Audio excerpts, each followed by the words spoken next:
बिस्मिल्लाहिर्रहमानिर्रहीम। फ्रेंड, आज जो है वो हम इम्पोर्टेंट टॉपिक जो है वो पढ़ेंगे, प्रोसेस ऑफ सॉइल फॉर्मेशन। पहले तो वो ये पता होना चाहिए कि सॉइल होता क्या है। Weathered layer of earth crust is called soil. हम कहते हैं कि ये ज़मीन जो है वो एक चट्टानों पे है, चट्टान है, उसके जो है वो ऊपर वाले ज़र्रात जो हैं वो टूटते हैं, टूट टूट के वो भुरभुरी से हो जाते हैं। यही जो ऊपर वाला क्रस्ट होता है अर्थ का, ये जो है वो हम इसको क्या कहना शुरू हो जाते हैं, इसको हम कहते हैं सॉइल। सॉइल क्या है कि मतलब मेन चट्टान है, चट्टान में से ही ज़र्रात जो हैं वो टूटते हैं, मतलब वो पहले ग्रेवल बनते हैं, उनके ऊपर मज़ीद इन्वायरमेंट की एजेंसीज जो हैं, मतलब कोई एनिमल्स वगैरह चलते फिरते हैं या कोई टेम्परेचर की वजह से इसमें क्रैक वगैरह आते हैं, तो वो मज़ीद छोटे ज़रात में तकसीम होते हैं। तो वो छोटे ज़रात मज़ीद छोटे होते जाते हैं, तो वो एक भुरभुरी सी जो है वो लेयर बन जाती है अर्थ की क्रस्ट के ऊपर। उसी को हम क्या नाम देते हैं, सॉइल का नाम देते हैं।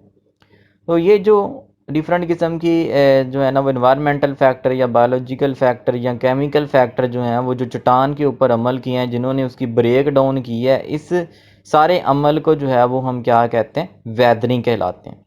तो ये जो ऊपर लेयर बनी है स्मॉल पार्टिकल्स की, जो कि चट्टान से ही टूटे हैं, ये जो है वो सॉइल कहलाते हैं। और इसको हम क्या कह सकते हैं कि वेदर्ड लेयर है, मतलब मेन चट्टान के ऊपर जो है वो वेदरिंग का प्रोसेस हुआ है, मतलब इसके ऊपर डिफरेंट किस्म की इन्वायरमेंटल बायोलॉजिकल एजेंसीज ने जो है वो अमल किया, जिसकी वजह से वो चट्टान ब्रेक करके उसने एक लेयर सी बना दी है।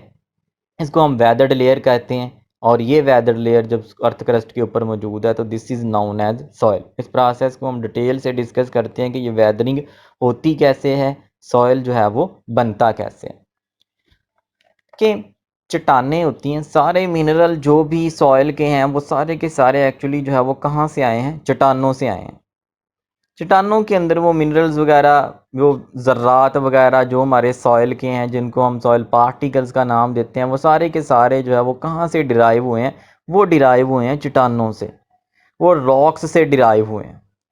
वहाँ से कैसे वो टूट टूट के आते रहे हैं, या वो जो है वो चट्टान कैसे जो है वो टूटती रही है कि वो ज़रात इतनी बारीक हो गए हैं, वो प्रोसेस ही क्या कहलाता है, वेदरिंग कहलाता है। Break down of parent rock to form soil is called weathering.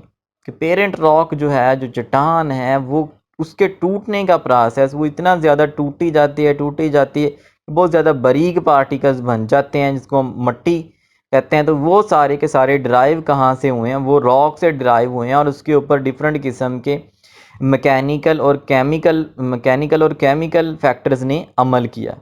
इस सारे प्रोसेस को हम क्या नाम देते हैं, वेदरिंग कहलाते हैं। तो वेदरिंग जो है वो दो तरह की हो सकती है, मैकेनिकल वेदरिंग भी हो सकती है और केमिकल वेदरिंग भी हो सकती है। ये किस किस तरीके से होती है, इसको हम डिस्कस करते हैं। Break down of rock by cracking through various agencies, मतलब मुख्तलिफ़ किस्म के एनिमल्स की रूट्स जो है, सॉरी, प्लांट की रूट्स वगैरह, एनिमल्स के वगैरह, या कुछ और टेम्परेचर की वजह से इसके अंदर जो है वो क्रैक्स पड़ जाते हैं इन चट्टानों के अंदर।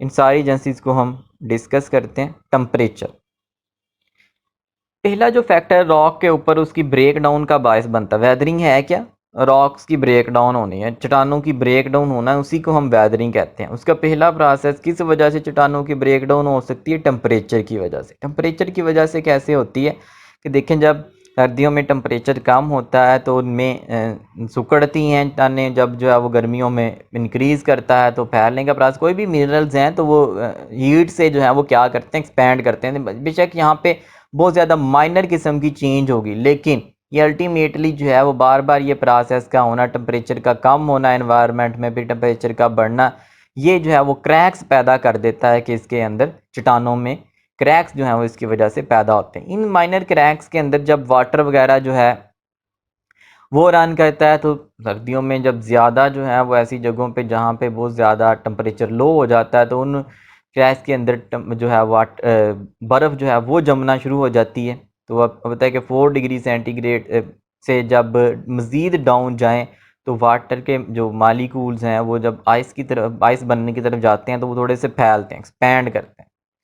तो वो क्रैक्स को क्या करते हैं, मज़ीद फैला देते हैं, वो क्रैक्स को मज़ीद बढ़ा देते हैं। तो जब पानी जो है वो इन क्रैक्स में जमा हुआ होता है और जब फिर बर्फ़ जमती है टेम्परेचर बहुत ज़्यादा लो होने की वजह से उन जगहों पे, तो वो उन क्रैक्स को क्या कर देता है, मज़ीद बढ़ा देता है। तो चट्टानों की मज़ीद ब्रेक डाउन जो है वो कैरी ऑन होती है। तो टेम्परेचर में एक तो बज़ाते खुद चट्टानें जो हैं वो सिकुड़ सकती हैं, फैल सकती हैं, फिर उनके क्रैक्स के अंदर जो पानी जमा होता है तो वो जब बर्फ़ के बाद फैलता है तो वो क्या करता है, वहाँ पे क्रैक्स को मज़ीद गहरा कर देता है। तो चट्टानों के टूटने का प्रोसेस जो है वो टेम्परेचर की वजह से भी कैरी ऑन हो जाता है। इसके बाद रेन वाटर है कि जब बारिशें होती हैं चट्टानों पे तो पानी बहता हुआ वहाँ से नीचे की तरफ को आता है। तो जब वो बहता है तो उसके में ज़रात वगैरह जो है चट्टानों से थोड़े बहुत टूटते हैं, तो वो फिर पानी के साथ बहते हुए जब नीचे की तरफ को आ रहे होते हैं तो वो मज़ीद रॉक के ऊपर टकराते हैं, उसके साथ उसको ग्राइंड करते हैं, तो मज़ीद मिनरल जो है वो वहाँ से निकलते हैं चट्टानों से। तो इस तरह ये प्रोसेस जो है वो थाउजेंड्स ईयर जब कैरी ऑन रहता है तो चट्टानें आस्ता आस्ता आस्ता उनमें से ज़रात जो हैं वो बह के पानी के साथ नीचे जो है वो आना शुरू हो जाते हैं। ये भी वेदरिंग का बायस बनता है। तो रेन वाटर जो होता है वो भी क्या है, वेदरिंग का बायस बनता है कि जब चट्टानें जो हैं अगर ये कि वो उनके ऊपर से पानी बहता हुआ आ रहा है तो पानी के बहने की वजह से उनके अंदर से ज़रात वगैरह निकलते हैं।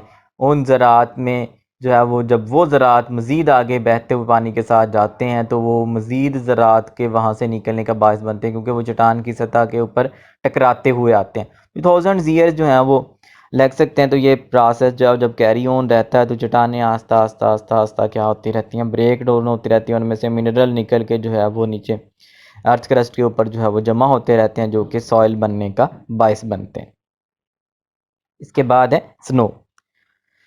जब यही चट्टानों वगैरह के ऊपर रॉक्स के ऊपर जो है वो बर्फ़बारी होती है तो वो बर्फ़ जो है वो पिघलती हुई सॉरी वहाँ से रगड़ खाती हुई ग्राइंड होती हुई चट्टानों की सतह से नीचे की तरफ को आ रही होती है, तो वो भी वहाँ से मिनरल्स की ब्रेक डाउन का बायस बनती है। दूसरा ग्लेशियर जब पिघलती हैं वो सतह के साथ जब रगड़ खाते हुए आते हैं चट्टानों की सतह के साथ, तो वो भी वहाँ से मिनरल्स के निकलने का बायस बनते हैं। तो जो स्नो है, बर्फ़बारी जब होती है चट्टानों की सतह के ऊपर तो वो भी क्या करते हैं कि जब बर्फ़ वहाँ से फिसलती हुई या जो समझ लें कि वहाँ से जब ऊपर ऊपर वाली जगहों पे बर्फ़बारी हुई है तो वहाँ से बर्फ़ फिसलती हुई चट्टान की सतह से डाउन की तरफ आ रही है, तो वो भी उसमें से मिनरल के निकलने का बायस बनती है। और फिर इसी तरह ग्लेशियर जो हैं वो ग्राइंड करते हुए इसकी सतह के साथ आते हैं। तो ये दोनों चीज़ें जो हैं वो वहाँ से पार्टिकल्स के रॉक के पार्टिकल्स के वहाँ से लहदा होने का बायस बनती हैं, जो कि अल्टीमेटली फिर सॉइल फार्मेशन का काम करेंगे। इसके बाद है विंड। विंड हम कहते हैं चलती हुई हवा, मूविंग एयर जो है उसको हम नाम देते हैं विंड का। तो विंड जो है इसके अंदर बहुत सारे स्मॉल जो हैं वो फ्रैगमेंट्स हो सकते हैं, ज़रात हो सकते हैं रेत वगैरह के। तो वो जब विंड कंटिन्यूसली मूव करती रहती है तो ये भी ज़रात जो हैं रेत के या कोई भी दूसरे पार्टिकल्स वगैरह जो कि इसके अंदर मौजूद हैं विंड के अंदर, तो वो जब रॉक की सतह से टकराते हुए जाते हैं तो वो मज़ीद वहाँ से माइनर किस्म के ज़रात के निकलने का बायस बनते हैं। तो इस वजह से जो है वो भी चट्टानों की ब्रेक डाउन कैरी ऑन हो सकती है। तो ये विंड की वजह से हो सकते हैं, ये टेम्परेचर की वजह से हो सकती है, ये रेन वाटर की वजह से हो सकती है, ये जो है वो स्नो वगैरह जो है उनकी वजह से भी हो सकती है। अब हम केमिकल वेदरिंग देखते हैं। देखिए, केमिकल रिएक्शन के ज़रिए से किसी केमिकल रिएक्शन के ज़रिए से जो रॉक है उसकी ब्रेक डाउन होना, इसको हम क्या कहते हैं, केमिकल वेदरिंग कहलाते हैं। केमिकल रिएक्शन जो है वो रॉक के मटेरियल और किसी दूसरे रिएक्टेंट वाटर वगैरह के दरमियान में या कोई भी दूसरे मालिक्यूल के दरमियान में जब रिएक्शन होता है तो उसकी वजह से जब चट्टानें ब्रेक करती हैं तो इस प्रोसेस को हम क्या कहते हैं, केमिकल वेदरिंग। मतलब केमिकल रिएक्शंस की वजह से चट्टानों का टूटना जो है वो क्या कहलाता है, केमिकल वेदरिंग कहलाता है। इसमें पहला जो प्रोसेस है वो कौन सा, हाइड्रोलिसिस में डीकम्पोजिशन होती है चट्टानों की ड्यू टू वाटर। वाटर के साथ जो है वो यहाँ पे रिएक्शन हो रहा है तो इसके वजह से जो है वो डीकम्पोजिशन होती है, चट्टानें जो हैं वो ब्रेक होती हैं। तो इस प्रोसेस को हम नाम देते हैं हाइड्रोलिसिस का, the break down due to water. Hydro mean water, lysis mean break down. जो मिनरल्स हैं चट्टानों के अंदर डिफरेंट किस्म के मिनरल फेल्ड्सपर, मीका वगैरह, ये जो है वो मोस्टली वाटर के साथ रिएक्ट करके तो फिर जो है वो इनकी डीकम्पोजिशन का बायस बनते हैं। दूसरा हाइड्रेशन, कि वाटर जो है वो जब भी नॉर्मल कंडीशन में मौजूद होता है उसमें बहुत सारे आयंस जो हैं वो क्या हैं, हाइड्रोजन और बहुत सारे वाटर के मालिक्यूल्स आयंस की फॉर्म में भी चले जाते हैं। इसके 10⁻⁻⁷ जो है वो क्वांटिटी होती है कि इसकी आयंस वगैरह की। तो हाइड्रोजन आयन और हाइड्रोक्साइल आयंस जो हैं ये जब वाटर के अंदर बनते हैं तो ये डिफरेंट किस्म के कंपाउंड जो हैं वो चट्टानों के अंदर जो मौजूद हैं उनके साथ रिएक्ट करते हैं और उनकी ब्रेक डाउन का बायस बनते हैं। तो एक तो वाटर बजाते खुद H2O की फॉर्म में रिएक्ट कर सकता है, और वाटर के जो आयंस बनते हैं हाइड्रोक्साइल आयन, हाइड्रोजन आयन, वो जो है वो डिफरेंट किस्म के दूसरे किसी मिनरल के साथ रिएक्ट करके उनकी चट्टानों से ब्रेक डाउन का बायस बन सकते हैं। कार्बोनेशन, वाटर जब मौजूद है इसके ऊपर चट्टानों पे तो वो कार्बन डाइऑक्साइड के साथ रिएक्ट कर सकता है एटमॉस्फेयर में मौजूद, तो वो कार्बोनिक एसिड बनता है। कार्बोनिक एसिड जो है वो आगे फिर चट्टान के किसी मिनरल के साथ रिएक्ट करके उसकी ब्रेक डाउन का बायस बन सकता है। ऑक्सीडेशन, उन्हें जंग लगने का अमल तो देखा है लोहे वगैरह को, तो वही सेम जब कोई ऐसी चट्टानें जिनके अंदर आयरन जो है वो मिनरल की फॉर्म में ज़्यादा मौजूद हो तो उनमें ऑक्सीडेशन का प्रोसेस जो है वो होके एटमॉस्फेयर में जो मौजूद ऑक्सीजन है उसके साथ रिएक्ट करके आयरन, तो वो भी चट्टानों की ब्रेक डाउन का बायस बनता है।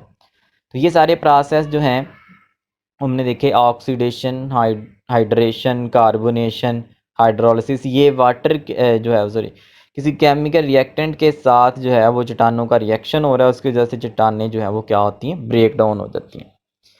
सॉल्वेंट एक्शन, पानी जो है वो उसमें को आलमगीर मुहल्लल कहते हैं, तो ये बहुत सारे मिनरल को वैसे भी अपने अंदर डिज़ोल्व कर लेता है। तो पानी के अंदर जब वो मिनरल डिज़ोल्व हो जाते हैं जो चट्टानों की सतह से अलहदा हो जाएंगे और फिर पानी के साथ बहते हुए नीचे चले जाएंगे जहाँ पे जाके वो सॉइल के बनने का बायस बनेंगे। बायोलॉजिकल वेदरिंग, ये प्लांट, एनिमल और माइक्रोब्स जो हैं इनकी वजह से ये कैरी ऑन हो सकती है। कि प्लांट जब थोड़ी सी इनको इसमें मेरे कहीं पे भी मिनरल अवेलेबल हो चट्टानों की सतह पे जो ग्रो कर जाएं क्रैक्स वगैरह में, ये अपनी रूट्स को जो है वो घुसा देते हैं, तो फिर इनकी रूट जब एक्सपेंड करती हैं तो वो चट्टानों के मज़ीद टूटने का बायस जो है वो बनती हैं। प्लांट वगैरह जब ग्रो करते हैं तो इनकी रूट्स वगैरह के चट्टानों के क्रैक्स वगैरह में जाके वहाँ पे जाके जब अपनी ग्रोथ करती हैं, एक्सपेंड करती हैं, तो ये मज़ीद चट्टानों के टूटने का बायस बनते हैं। तो प्लांट्स की वजह से भी जो है इनकी ब्रेक डाउन कैरी ऑन हो जाती है चट्टानों की, जो कि फिर अल्टीमेटली सॉइल फार्मेशन का बायस बनेगी। एनिमल्स, जो सुमो वाले एनिमल्स हैं, हूफ्ड एनिमल्स हैं, जैसे बकरियां वगैरह हैं, ऐसे घोड़े गधे हैं, इनके जो होते हैं पाँव वगैरह जो सुम होते हैं वो सख्त होते हैं, तो जब ये चट्टानों की सतह के ऊपर जो है वो मूव करते हैं तो इनके सुमों की वजह से, इनके चलने की वजह से भी चट्टानों के पार्टिकल्स जो हैं वो टूटते हैं, तो वो टूट के जो है वो भी फिर सॉइल बनने का बायस बनते हैं। इसके बाद लास्ट पे हम देखेंगे माइक्रोबियल एक्टिविटीज़। वो सारी फंजाई वगैरह और जो हैं वो करती हैं एसोसिएशन किसके साथ, अलजी वगैरह के साथ। तो जब ये एसोसिएशन होती है तो इस एसोसिएशन को हम नाम देते हैं लाइकन का। तो यहाँ पे जो फंजाई है, लाइकन्स के अंदर जो फंजाई है, लाइकन के अंदर ये कैपेसिटी होती है कि वो मेरे रॉक्स के ऊपर भी जो है वो ग्रो कर जाते हैं। तो जब ये किसी रॉक के ऊपर ग्रो करते हैं तो फंजाई का जी काम होता है कि उसने वहाँ से मिनरल वगैरह, रॉक में से मिनरल वगैरह अब्जॉर्ब करके जो है वो अलजी को देने हैं, और अलजी ने वहाँ पे फोटोसिंथेसिस कैरी ऑन करवानी होती है। तो इसलिए होता है क्या है कि जब ये सारा मामला कैरी ऑन होते हैं तो फंजाई को जब मिनरल अब्जॉर्ब करने का टास्क है उसके पास, तो फिर वो मुख्तलिफ़ किस्म के केमिकल्स जो हैं वो खारिज करके वहाँ से चट्टानों की ब्रेक डाउन करवाती है ताकि वो मिनरल वगैरह को क्या कर सके, अब्जॉर्ब कर सके। तो ये फिर जब ये गैप्स वगैरह जो हैं वो चट्टानों में होल वगैरह पैदा होते हैं due to fungi action, fungi की वजह से केमिकल खारिज होने की वजह से, तो ये फिर चट्टानों को एक्सपोज कर देते हैं फर्दर फिज़िकल और केमिकल वेदरिंग की तरफ। मतलब इसमें होल्स, माइनर किस्म के होल वगैरह जो पैदा हो जाएंगे चट्टानों में due to action of fungi के, फंजाई वहाँ पे कोई केमिकल रिएक्शन के ज़रिए से वहाँ से फिर मिनरल अब्जॉर्ब कर रही है, तो ये फिर जो होल्स वगैरह हैं ये चट्टानों के मज़ीद, ये होल्स बहुत ज़्यादा माइनर किस्म के होते हैं, ये मज़ीद चट्टानों की ब्रेक डाउन का बायस बनते हैं। तो इसलिए ये माइक्रोब्स वगैरह, फंजाई, एलजी के जो एसोसिएशन है, लाइकन वगैरह, ये भी चट्टानों की वेदरिंग में हेल्प आउट करते हैं, क्योंकि फंजाई ने वहाँ से मिनरल वगैरह अब्जॉर्ब करने होते हैं, उसके लिए वो चट्टानों वगैरह में होल वगैरह जो है वो माइनर किस्म के वो क्रिएट होते हैं, वो फिर फर्दर वेदरिंग का बायस बनते हैं। कि ये मुख्तलिफ़ किस्म की एजेंसीज़ की वजह से, फ़िज़िकल हो गई, चाहे केमिकल हो गई या बायोलॉजिकल हो गई, इनकी वजह से अल्टीमेटली होता क्या है कि चट्टान जो है वो भुरभुरी होनी शुरू होती है, उसके पार्टिकल्स टूटते हैं, वो टूट टूट के जो है वो किसी जगह पे जमा होते हैं, तो वही जो है वो ये लेयर जो बन जाती है पार्टिकल्स की, उसी को हम क्या कहते हैं, सॉइल कहते हैं। और ये सॉइल जो है वो कैसे बना है, वेदरिंग से, इसीलिए हम सॉइल को कहते हैं the weathered layer of earth crust. Earth crust क्या है, वो रॉक्स हैं। अर्थ क्रस्ट जो है वो क्या है, रॉक्स है, उसके ऊपर जो है वो रॉक्स की ब्रेक डाउन की वजह से मिनरल्स वगैरह जो है वो पार्टिकल्स वो जमा हुए हुए हैं, तो वो जो है वो क्या कहलाता है, सॉइल कहलाता है। तो ये हमने सॉइल फार्मेशन का प्रोसेस जो है वो डिस्कस किया, ये एक इम्पोर्टेंट टॉपिक है। Thank you.